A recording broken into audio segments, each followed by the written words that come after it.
अनंतातुलाते कसेरे स्तवावे अनंतातुलाते कसेरे नमावे अनंता मुखाचा सिने शेषगात नमस्कार साष्टांग श्री साईनाथ नमस्कार साष्टांग श्री साईनाथ नमस्कार साष्टांग श्री साईनाथ సాయినాథ. ఏమిటి రేపే విడుదలని తమ్నేలు పెట్టారు. స్వామి ఏమో అనంత అతులాతే కసేరే నమామి డైరెక్ట్ పాడేస్తున్నాడు. ఏంటబ్బా అనుకుంటున్నారా? వికారి నామ సంవత్సరంగా తొలి రోజే బాబా మనకిస్తున్న ఒక వరం, కష్టాలను తొలగించే నమస్కార అష్టకం. ప్రభాత అష్టకాన్ని ఇచ్చారు బాబా విలంబినామ సంవత్సరం గత సంవత్సరంలో, అంటే నిన్నటి సంవత్సరంలో.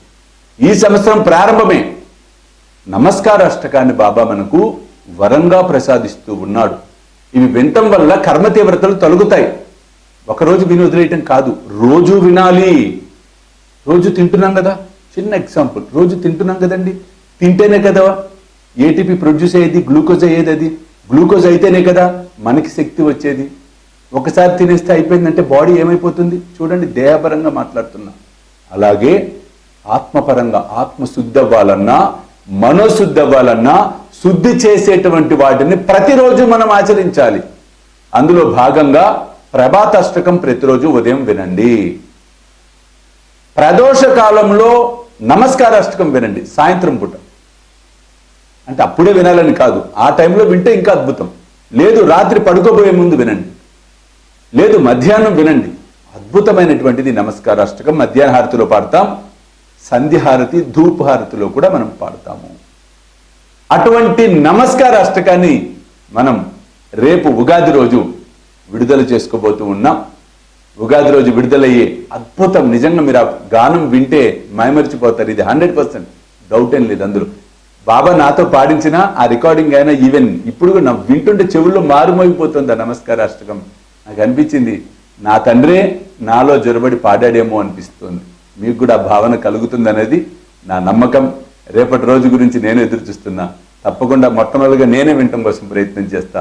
మీరు వినండి, తరించండి, ఆనందం పొందండి, ఆత్మస్థైర్యాన్ని పెంపొందించుకోండి, ధైర్యంతో అడుగులు వెయ్యండి. చూస్తూనే ఉండండి శ్రీ సాయి సర్వస్వం, అలాగే సాయి మాన్సి టీవీ. సర్వేజన సుఖినో భవంతు. సర్వం శ్రీ సాయినాథార్పణమస్తు. జై సాయినాథ్. ఆకలితో ఉన్నవాడికి పట్టడన్నం పెడితే నాకు చెందుతుంది అని సాయి మనందరికీ సాయి సచ్చరిత్ర ద్వారా తెలియచెప్పడం అనేది జరిగింది. కాబట్టి పట్టడన్నం అనేది కాదు, కడుపు నిండా ఆకలితో ఉన్న వారికి భోజనం పెట్టే కార్యక్రమమే శ్రీ సాయి భోజన్. కాబట్టి మీరు కూడా ఈ అద్భుతమైన మహాయజ్ఞంలో పాలు పంచుకొని సాయి కృపకు పాత్రలు కావాల్సిందిగా కోరుతున్నాను. వివరాలకు కింద కనిపిస్తున్న ఫోన్ నెంబర్స్ కి ఫోన్ చేయండి. చూస్తూనే ఉండండి శ్రీ సాయి సర్వస్వం యూట్యూబ్ ఛానల్.